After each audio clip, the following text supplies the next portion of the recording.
सो इसके एजेंडा में जो हम देखेंगे वो आज हम देखेंगे कि सबसे पहले हम देखेंगे कि डेटा ग्रोथ किस तरह से हो रही है comparison to last couple of years, how data is growing in this era, and then we will have a basic introduction about Google Dataflow, what it is and which set of feature it has. Then we will go through the real world use cases. Screen show नहीं हो रही? और ये Yes, your screen is visible, Basit. Alright.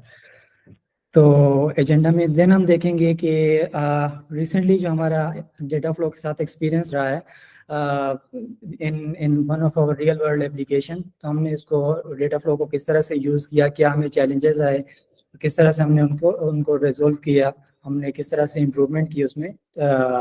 One of the part is using a custom SDK container. We will discuss later in details. So then we will see how we automate the entire process. Then we'll see benchmarking about what we achieve in this optimization. All right. So I hope कि इसमें आप bore नहीं होंगे, काफ़ी informative session होगा hopefully. So definitely आपको कुछ ना कुछ ज़रूर सीखने को मिलेगा. ओके, सो जो डेटा ग्रोथ है, जैसा कि हम मूव कर रहे हैं नेक्स्ट सेंचुरी में, तो आप देख रहे हैं कि जो डेटा की ग्रोथ की जो है वो एक एक्सपोनेंशियली ग्रो हो रही है. एज एन एस्टीमेट अगर आप देखें तो एज एन एस्टीमेट एक साल में 328 million terabyte of data each every day produce हो रहा है. ठीक है, तो ये एक मैसिव अमाउंट ऑफ डेटा है जो कि जो आजकल हम देख रहे हैं और इस सेंचुरी में हमें रिक्वायर्ड है. और अब ये जो डेटा प्रोड्यूस हो रहा है ये मेनली IoT डिवाइसेस, हमारे social media, different kind of जो अभी मोबाइल ऐप्स हैं, क्योंकि डिजिटलाइजेशन हो रही है थ्रू आउट द ग्लोब, तो जिसकी वजह से मैसिव अमाउंट ऑफ डेटा की प्रोडक्शन हो रही है. ठीक है, तो अब जब इतना सारा डेटा प्रोड्यूस हो रहा है तो इसको हैंडल करने के लिए भी, इसको प्रोसेस करने के लिए भी हमें इसी की कंपैटिबल सर्विसेज चाहिए जो इस मैसिव अमाउंट ऑफ डेटा को प्रोसेस कर सकें, वो इतनी स्केलेबल हों, इतनी रिलायबल हों, जो इस अमाउंट तक स्केल कर सकें. राइट. ओके, यहाँ पे एक और इंटरेस्टिंग फैक्ट है कि बाय 2025 जितना भी एक क्वार्टर से ज़्यादा जो डेटा होगा वो रियल टाइम डेटा होगा, और उसमें 95% जो डेटा प्रोड्यूस हो रहा होगा वो IoT डिवाइसेस का हो रहा होगा. This is an interesting fact कि जो इम्पोर्टेंस शो करता है कि रियल टाइम डेटा और IoT डेटा जो प्रोड्यूस हो रहा है उसको इंजेस्ट करने के लिए, उसको प्रोसेस करने के लिए हमें नई सर्विसेज रिक्वायर्ड होंगी जो इस मैसिव अमाउंट ऑफ डेटा को हैंडल कर सकें. ओके, सो डेटा फ्लो क्या है कि डेटा फ्लो एक गूगल की सर्विस है, गूगल की फुली मैनेज सर्विस है जो जिसकी कैपेबिलिटीज़ में शामिल हैं कि रियल टाइम डेटा को प्रोसेस करना, बैच प्रोसेसिंग करना, और ये स्केलेबल है, पोर्टेबल है, और इसकी फर्दर जो की फीचर्स हैं उनको हम डिटेल में भी डिस्कस करेंगे लेटर ऑन जब हम इस पर मूव करेंगे. So but for now Google data flow इसका कोर पर्पस क्या है कि डेटा की मूवमेंट, डेटा को प्रोसेस करना और उस मैसिव अमाउंट डेटा को हैंडल करना. Right. Okay, so key features में शामिल है like it is as mentioned, it is fully manage service, so we don't have to worry about कि मुझे कितने रिसोर्सेज चाहिए मेरे डेटा को प्रोसेस करने के लिए. अगर मेरा डेटा स्पाइक करता है, लाइक अगर डेटा फ्लो को मैंने यूज़ किया हुआ है अपनी वेब ई-कॉमर्स साइट में और किसी सेल की ड्यूरेशन में किसी इवेंट के टाइम पे एक सडन स्पाइक आता है, तो उसको मेरा इंफ्रास्ट्रक्चर किस तरह से यूटिलाइज करेगा, किस तरह से उसको उस डेटा को वो प्रोसेस करेगा, उस डिमांड को मीट करेगा. तो गूगल डेटा फ्लो जो एक फुली मैनेज सर्विस है और मैसिवली स्केलेबल है, तो हमें इस चीज़ की बिल्कुल वरी करने की ज़रूरत नहीं है कि किस तरह से स्केल करेगा. लेटर ऑन नेक्स्ट स्लाइड में हम देखेंगे कि इसमें स्केलिंग किन किन टाइप्स की है. देन हम देखेंगे कि इसमें मॉनिटरिंग एंड ऑब्जर्वेबिलिटी कैसे है, कॉस्ट इफेक्टिव किस तरह से है, and then next features. Alright, so data flow normally जितने भी हम क्लाउड रिसोर्सेज देखते हैं, लाइक कुबरनेटिस को देख लें, या फिर आप देख लें AWS के स्केलिंग ग्रुप को देख लें, तो वो स्केल करता है हॉरिजॉन्टली, कि आपके पास ज़्यादा डिमांड आ गई है, आप और CPU सॉरी और इंस्टेंसेस ऐड कर लें अपने अपने पूल में। बट डेटा फ्लो यहाँ पे एक इंटेलिजेंटली इस तरह से बिहेव करता है कि ये वर्टिकली ऑटो स्केल भी करता है। वर्टिकली ऑटो स्केल किस तरह से कि ये इंटेलिजेंटली मॉनिटर कर रही होती है डेटा फ्लो कि आपका जो वर्कलोड है उसको क्या रिसोर्सेज चाहिए। समटाइम ऐसा होता है कि आपका जो प्रोसेस है वो काफ़ी रैम कंजम्पशन ज़्यादा हो रही है, या CPU consumption at a time ज़्यादा हो रही है, तो डेटा फ्लो उसमें मज़ीद रैम ऐड कर सकती है, मज़ीद CPU ऐड कर सकती है, staying on the same instance without horizontal scaling. Horizontal scaling it's out of the box data flow के साथ है ही, तो vertical scaling with a combination of horizontal scaling, so it is a great combination to cost saving as well as to meet the demands of data processing. Yeah. Okay. Monitoring, yes, monitoring में हम Google data flow directly integrated है Google log explorer से, जो कि provide करते हैं comprehensive examination Google data flow के logs के लिए, जिसमें हम कस्टम फिल्टर अप्लाई कर सकते हैं। किसी भी वर्कर की हमें लॉग्स देखने हैं, अगर कोई लेटेंसी आ रही है या कोई प्रॉब्लम स्पॉट हो रही है, तो हम उसको इजीली आइडेंटिफाई कर सकते हैं using Google log explorer. Alright. Or one of the interesting feature of data flow is its real-time data change capture. So data flow में out of the box Debezium के connectors आते हैं. Debezium, if you don't know, Debezium is an open source Apache project which is used for capturing data change. So this is used for when you have any change in your source database.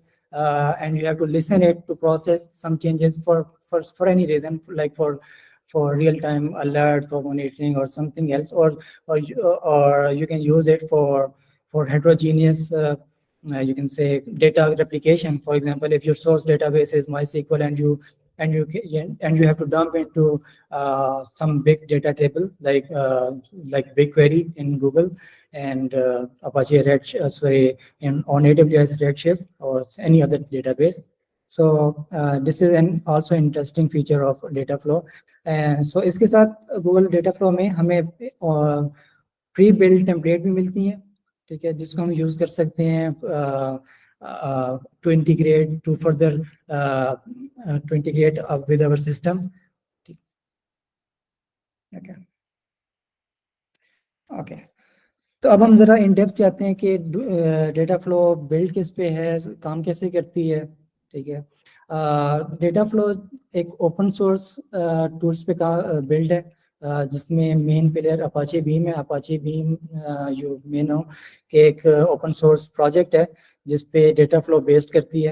Apache Beam एक highly portable और open source software जिसमें multi languages support हैं, जिसमें आप programming language as your own choice use कर सकते हैं। You can use Java, you can use Python, and even GoSDK is also available, ठीक है। और even it is not limited to single programming language, you can use multiple programming languages at the same time in Apache Beam. So it is highly portable.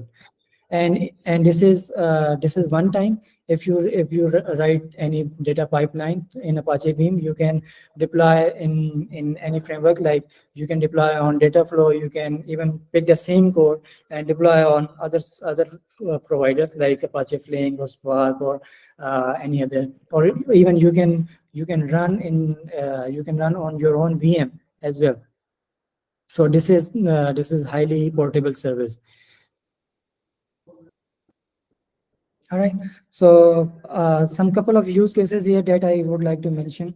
So first use case might be like as previously mentioned कि आप data flow को use कर सकते हैं data injection के लिए, data को replicate करने के लिए, जहाँ पे आपके पास सोर्स डेटा सेट है, आपने उसको रियल टाइम में प्रोसेस करना है, रियल टाइम में कैप्चर कर रहे हैं, आप उसको प्रोसेस कर रहे हैं, प्रोसेस करने के बाद में भी आप उसको ट्रांसफॉर्म कर रहे हो और देन आप उसको डंप कर रहे हो किसी भी अपने डेटा सोर्स में, जो कि एटीएल पाइपलाइन में एटीएल पाइपलाइन का वर्क फ्लो होगा।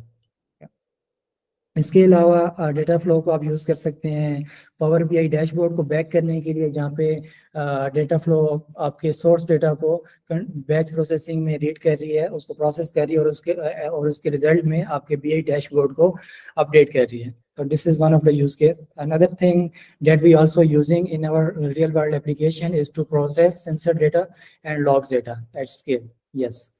So इसको हम मजीद डिटेल में देखेंगे कि सेंसर डेटा को हम किस तरह अपनी रियल वर्ल्ड एप्लीकेशन में भी यूज़ कर रहे हैं, और हमें एज आई मेंशन कि हमें जो चैलेंजेस आए थे हमने किस तरह से इम्प्रूव भी किया उनको. तो यहाँ पे एक बेसिक सा वर्क फ्लो है. जैसा कि प्रीवियस यूज केस में हमने देखा मेंशन किया कि डेटा फ्लो को हम यूज कर सकते हैं बीआई सेटअप के लिए एक एटीएल पाइपलाइन में. तो यहाँ पे आप देख रहे हैं कि लेफ्ट हैंड साइड पे हमारे पास कोई भी एक्सटर्नल डेटा सोर्स है.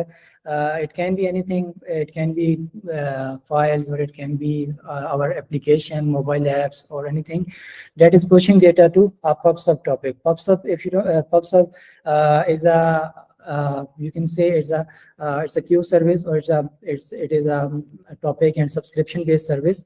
So that can be directly integrated with Dataflow.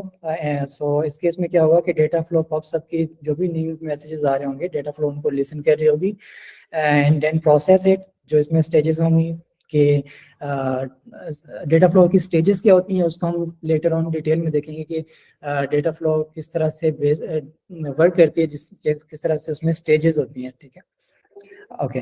तो यहाँ पे डेटा फ्लो जो इंटीग्रेटेड है लेफ्ट हैंड साइड पॉपअप से, और जो डेटा प्रोसेस करने के बाद डंप कर रही है बिग क्वेरी में. BigQuery is a big data, is a kind of big data set, जहाँ पे आप मैसिव अमाउंट ऑफ डेटा को सेव कर सकते हैं, billions of rows it is capable to process. And BigQuery can be linked to a Looker. Looker is also kind of a BI dashboard. So this is a general architecture of ETL pipeline that we can have, that we can build by leveraging Dataflow job. All right. So series stages क्या होती हैं Dataflow job में? So series जिस तरह से हम CI/CD pipeline में भी स्टेजेस हमारे पास होती हैं, जहाँ पे हम अपने कोड को पहले बिल्ड कर रहे होते हैं, देन हम उसको पैक कर रहे होते हैं, देन हम उस आर्टिफैक्ट को लेके जाके डिप्लॉय कर रहे होते हैं. सेम इसी तरह से इसी प्रोसेस पे डेटा फ्लो भी काम करती है, जहाँ पे हमारे पास सेट ऑफ स्टेजेस होती हैं. सेट ऑफ स्टेजेस हम अपने कोड में डिफाइन करते हैं. Like as a basic example, जैसे यहाँ पे एक स्नैपशॉट में शो हो रही है कि यहाँ पे पहली स्टेज है डेटा को रीड करना है. It can be from PubSub, it can be from any other data source. So यहाँ पे पहली स्टेज क्या होगी कि हमने डेटा को रीड किया, देन हम हमारी जो सेकंड स्टेप है हम उसको प्रोसेस कर रहे हैं, डेटा को विंडो लेके आ रहे हैं, देन हम उसको प्रोसेस कर रहे हैं. प्रोसेस करने में it can be very based on any specific use case of application. Might be it is adding any additional field, it is removing some fields or dumping into any other data source on the destination. So this is how it works, data flow stages. Yes. Okay, so this is a quite an advanced example of an example chart of data flow, where we have set couple of stages that you can see here. So so data flow can have any number of stages based on, depends on your own use case, how complex it is or how simple it is. So yeah, this is definitely vary on your own specific use case. All right, so starting from this, so I'm going ahead to share my experience or our team experience from using Dataflow job, and what the issues we are facing and what improvement we made So let's see how significant improvement we have made so far. So as you can see, here is our basic architecture of our usage of Dataflow job. So we have a couple of IoT devices residing in the data in a warehouse job, or it can be in transit anywhere. So our labels, or sorry, our IoT devices are connected to gateways. So gateway is responsible for communication between IoT devices and our cloud infrastructure. So gateway यहाँ पे क्या कर रहा है कि IoT devices से data ले रहा है and then उसको एक फॉर्मेट में प्रोसेस करके वो पब में टॉपिक में ऐड कर रहा है. तो यहाँ तक हमारा क्या हो रहा है कि IoT डिवाइसेस जो डेटा प्रोड्यूस कर रही हैं वो हमारा पब के टॉपिक में आ रहा है. PubSub is also an highly available and highly scalable service. It can leverage you can say millions of messages per second at scale. Okay, so PubSub topic is connected to our Dataflow job. So this is our own setup that we are using in our project. So Dataflow job is connected to PubSub topic, and it then process IoT devices data, and then after processing it, also dumping into our persistent data storage, and also it is also integrated with our connected client in a real-time base. So yeah, if you can say if IoT device sends something else, some alerts or some invalid data, so we can have our insights in real time what happened in what goes wrong in our case.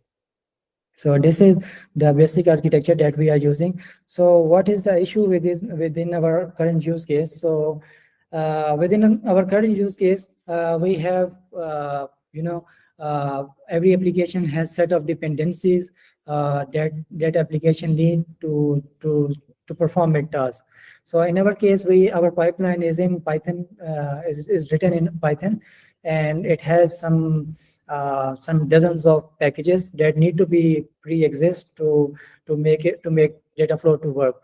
So what happening in our case, जब भी Dataflow launch हो रही है तो एक worker instance launch कर रही है, ठीक है, या फिर वर्कर इंस्टेंस लॉन्च हो रहा है जब भी एक स्केलिंग एक्टिविटी परफॉर्म हो रही है, मे बी Dataflow थिंग या Dataflow मॉनिटर के it need more instances, so a scaling activity may happen. So what happened under the hood, a new VM instance will be created, and it will install a set of dependencies that we specify on the time of launch of data pipeline. So yeah, so there are two kinds of scenario here. We can specify that my pipeline will require this set of dependency in format of requirement file in case of Python. So I will provide my requirement file, and what it will do, Dataflow when launch a VM instance is it will copy the requirement file and install all of the dependencies onto the VM. And this can take you can say a significant amount of time to install, and it will also vary how complex your dependency are. All right.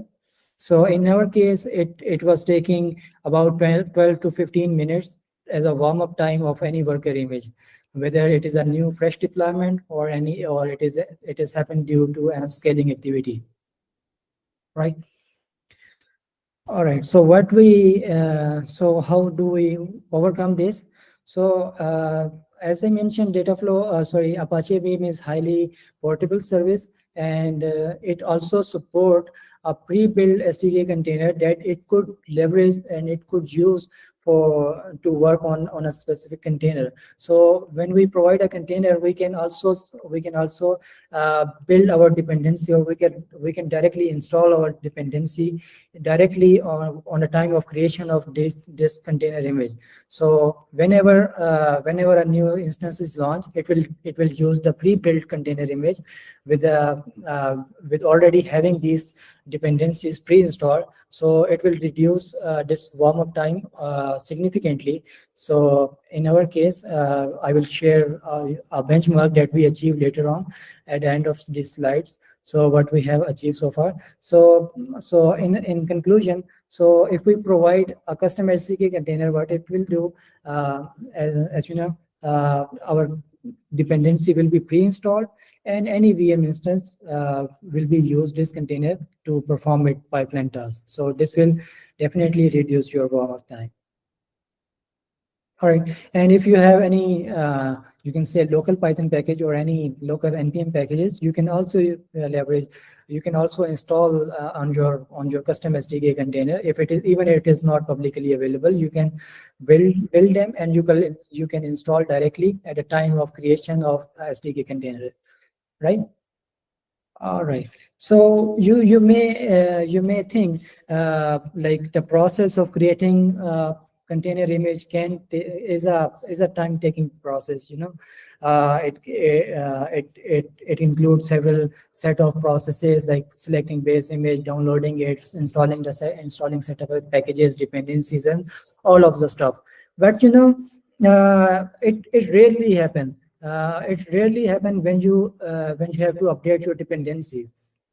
Maybe if you are doing code-based changes on daily basis, you are updating your code dependencies maybe a week or maybe a month time period. So we can have this we can we can afford this thing. Like if in rare case this happen, we need to update our dependencies, and we have to update our container image. We can afford this set of time. But on the other hand, what we are saving is a lot more. We are saving about 10 minutes of warm-up time on every scaling and on every deployment of activities. So, and also how we automate this process. So this is by using Google Cloud resources. We have our code base that is residing on GitHub, or it can be on any version control, and it is and we have created a cloud build trigger, which is a CI/CD solutions provided by Google services. Right. So in the cloud build, we have only specify when to trigger only when the requirement file is changes in the code base. Yeah. So let's think if you are doing any changes in your code, you are pushing your code base changes, and it will not trigger. It will only trigger when your requirement or when your dependencies are changes. In case of Node.js, it can be like package.json. In case of Python, it can be requirement file, or in case of C# it can be NuGet packages. Yeah. So this is how we filter it to only trigger when it need to be triggered, right?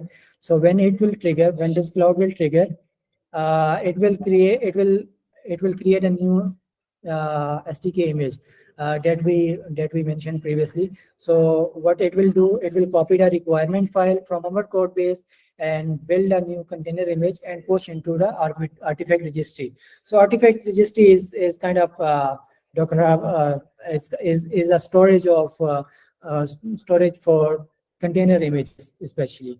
So once this process is done, a new container image is created and pushed to artifact registry. It will then relaunch our Dataflow job. What it will do, our Dataflow job will pull the new SDK container image. Might be the version will be upgraded, or might be a tag will be upgraded. So it will use the same. It will pull the new image and will relaunch itself to work with the new code base or work with the new dependencies. So this is the whole workflow that we have built so far for this setup, right? So on the comparison side, so as you can see the dashboard here, so the red bars are showing the data flow without using the custom container, where it is taking about 12 or 13 minutes on average, while the green bars are showing the data flow by leveraging custom container, and it on average, it is using about 3 to 4 minutes. So this is a very significant amount of time that we have achieved and that we have delivered recently to our clients and customers. So yeah, this is that's all.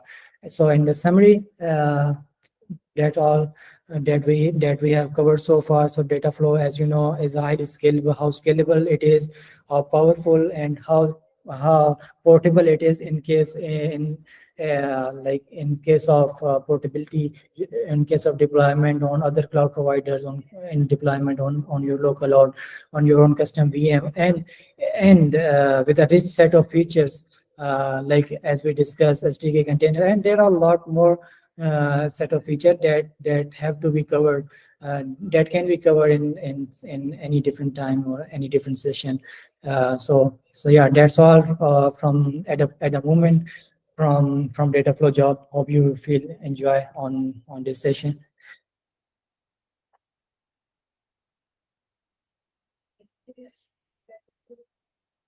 All right, so I'm taking questions. Yeah, I think we thanks for sharing the details on this. So this was pretty informative. We're almost at time, so I'll keep this short. I just had a question. So you mentioned that for instances where our requirements change, which would be rare, we would have to redeploy the container image. But is this so? Is that giving us the same time? Is that going to take the same amount of time as the previous use case where we were just updating code, or is it still an improvement? No, many. This is a trade-off that we have to cover. But you can say the container image build was taking on our estimate that on our own use cases that we have covered. Our container image was taking about 5 to 6 minutes to create and deployed or on publish to artifact registry, and other time and other amount of relaunching the data flow is also taking about 5 to 6 minutes, and you can say there is no improvement on a combination of those processes. But as I mentioned, this is a trade-off that we have covered. So but this is rarely happen when you have to update your core dependencies, but most of the time you are doing only code-based changes, so it is you can say it is a good improvement. Okay, makes sense.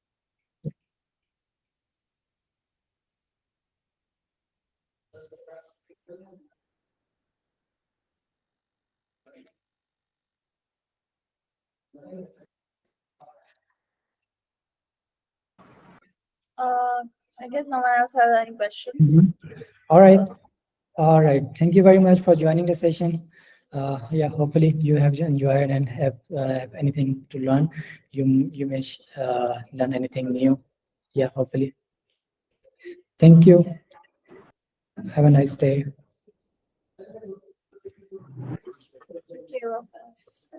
Thank you, Allah Hafiz. Allah Hafiz.